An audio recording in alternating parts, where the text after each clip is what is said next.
নমস্কার বন্ধুরা, আমি Abhijit, the art of food with Abhijit চ্যানেলের পক্ষ থেকে আবার একটা নতুন রেসিপি নিয়ে এসেছি, শিক কাবাব।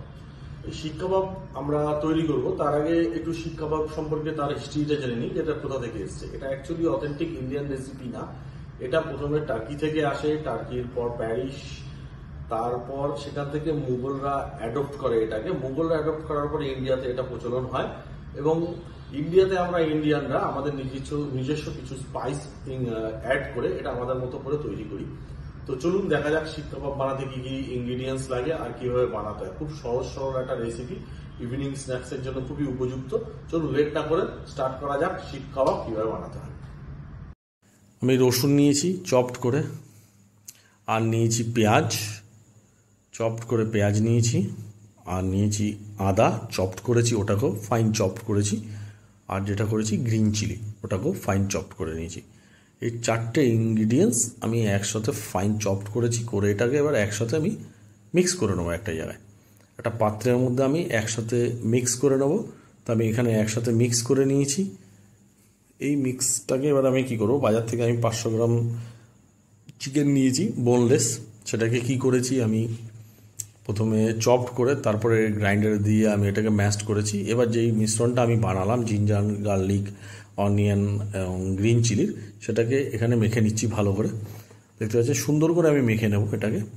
সহজ সরল রেসিপি, ইভিনিং স্ন্যাক্সের জন্য খুবই ভালো, দারুণ একটা সুস্বাদু রেসিপি এবং পুরোপুরি রেস্টুরেন্ট স্টাইলে, নামি দামি রেস্টুরেন্টে যেভাবে বানানো হয় সেই স্টাইলেই আপনাদেরকে আমি দেখাচ্ছি যে কিভাবে শিক কাবাব বানাতে হয়। এবার এর মধ্যে আমি যে স্পাইসগুলো আছে সেই স্পাইসগুলো অ্যাড করব। যেমন আমরা যে সমস্ত স্পাইসগুলো আমরা ইউজ করি নিত্য প্রয়োজনীয়, এবং ঘরেরও আপনারা এই ইনগ্রিডিয়েন্টসগুলোকে খুব ইজিলি পেয়ে যাবেন। ফার্স্ট থিংস হচ্ছে গিয়ে আমি ইউজ করছি গিয়ে হচ্ছে জিরের গুঁড়ো, বড় টেবিল স্পুনের 1 টেবিল স্পুন আমি জিরের গুঁড়ো নেব ফার্স্ট টাইম। তারপরে আমি নিয়ে নিচ্ছি হচ্ছে আপনার গরম মশলা, 1 টেবিল স্পুন গরম মশলা দেবো, এবং দেবো গিয়ে হচ্ছে গিয়ে কাসুরি মেথি 1 টেবিল স্পুন দিচ্ছি আমি বড়। এখানে আমি দেবো গিয়ে ইয়েলো কালার, যেটা দেখতে পাচ্ছেন সেটা হলুদ দিয়েছি আমি এখানে একটু কালার আনার জন্য, এবং এখানে দিয়েছি আমি ধনের গুঁড়ো দিয়েছি এবং চাট মশলা দিয়েছি। এর মধ্যে আমি আবার একটু হলুদ মেশাবো, কারণ আমার মনে হচ্ছে কালারটা একটু কম হবে, তাই আমি দিলাম। আর এখানে আমি একটা ডিম, টোটাল একটা গোটা ডিম নিয়েছি, যেটাকে এখানে আমি দিলাম। এবার এটাকে কি করব, এবার একটু সামান্য পরিমাণে একটু স্বাদ অনুসারে একটু নুন দিয়ে নেবো এর মধ্যে। এছাড়াও এটাকে বাইন্ডিং করতে হবে ভালো মতো, তার জন্য আমি নিয়ে নিচ্ছি ছাতু।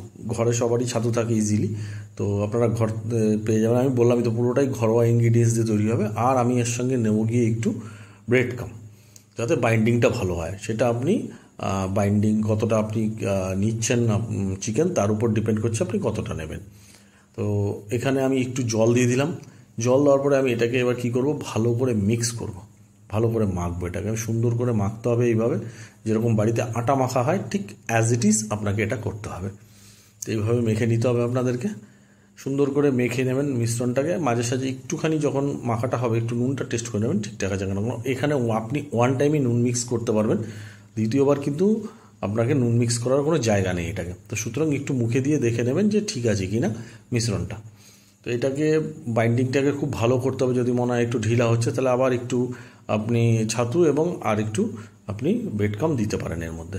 দেখেছেন ইয়েলো কালারটা দিয়েছি বলে একটু ইয়েলো ইয়েলো এসছে। অ্যাকচুয়ালি আমি ফুড কালার ইউজ করা পছন্দ করি না, এবং ফুড কালার ইউজ করা উচিত না ফুডে, এর জন্য আমি একটু ইয়েলো কালার দিয়ে নিয়েছি। এবার আমি একটা শিক নিয়েছি, তার মধ্যে এটাকে সুন্দর করে এই যেরকম দেয় না মা ঠাকুমারা আগেকার দিনে সেই ঘুরে টাইপ দিত ওর একটা পাটকাঠির উপর, ঠিক সেরকমভাবে এটাকে দেওয়া হচ্ছে, বাইন্ডিং করা হচ্ছে। তো আমি তো এখানে তন্দুরে করব, যাদের বাড়িতে আছে তন্দুর তো কারো বাড়িতেই থাকে না। মাইক্রো ওভেন যাদের আছে তারা মাইক্রো ওভেনে করতে পারেন ছোটো শিকগুলোর মধ্যে, আর যাদের মাইক্রো ওভেন নেই তারা আপনি গ্যাসের যে ওভেন আছে সেই ওভেনের উপরে এটাকে আপনি ঝলসে নিতে পারেন। তো দারুণ একটা রেসিপি, সুন্দর। আমি এটাকে এবার কি করব, রেডি হয়ে গেলে আমি এটাকে তন্দুরের মধ্যে দিয়ে নেব। তো রেসিপিটাকে স্কিপ না করে দেখতে থাকুন, কেননা স্কিপ করলে আপনি হয়তো অনেক কিছু ইনগ্রিডিয়েন্টস মিস করে যাবেন এবং পদ্ধতিটাও মিস করে যাবেন আমি কীভাবে কী করছি। তো আমার এই যদি ভালো লাগে আমার এই ভিডিওগুলো, আপনারা অবশ্যই আমার নতুন নতুন ভিডিওগুলো দেখবেন। চ্যানেলটাকে লাইক, শেয়ার ও সাবস্ক্রাইব করতে ভুলবেন না। তো এখানে আমি কি করেছি, এটাকে আমার রেডি হয়ে গেছে। এটাকে আমি এবার কী করবো, এবার এটাকে আমি তন্দুরের মধ্যে দিয়ে নেব। তো তন্দুরের মধ্যে আমি এটাকে দেওয়ার আগে আপনাদেরকে দেখিয়ে নিলাম। এই তন্দুর আমি দিয়ে দিলাম। আমি বারবারই বলেছি যে আপনাদের বাড়িতে মাইক্রো ওভেন কিংবা গ্যাসের ওভেন থাকলে তার উপরেও ঝলসে নেবেন। তা আমি এটাকে 5-7 মিনিট রেখেছিলাম, আবার উঠালাম। এই কারণে উঠালাম, মাঝে মাঝে দেখবেন আমরা তন্দুরি চিকেন বানানো, তার মধ্যে কি করি, মাঝে মাঝে একটু বাটার ব্রাশ করে দিতে, এটার মধ্যেও একটু বাটার ব্রাশ করে দিতে হবে সুন্দর করে। তা আমি আবার বাটারটাকে ব্রাশ করে দিলাম, এর মধ্যে ব্রাশ করে আবার ওভেনের মধ্যে দিয়ে দিলাম 7 থেকে 8 মিনিটের জন্য।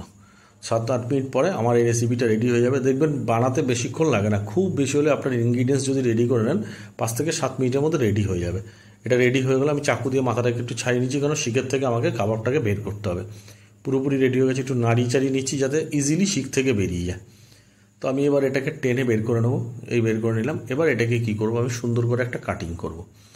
তো আমি এখানে ডায়মন্ড শেপে কাটিং করছি, আপনারা চাইলে বিভিন্ন শেপে কাটিং করতে পারেন, কারণ এটা দেখতে একটু সুন্দর লাগবে গার্নিশিংয়ের টাইমে, এই জন্য আমি এই শেপে কাটিং করেছি। তো আমার এই রেসিপিটা যদি ভালো লাগে অবশ্যই আমার চ্যানেলটাকে লাইক, শেয়ার ও সাবস্ক্রাইব করতে ভুলবেন না। আমার চ্যানেলের নাম the art of food with Abhijit. এই চ্যানেলটাকে লাইক, শেয়ার ও সাবস্ক্রাইব করতে ভুলবেন না, এবং বেশি বেশি করে শেয়ার করুন ও সাবস্ক্রাইব করুন।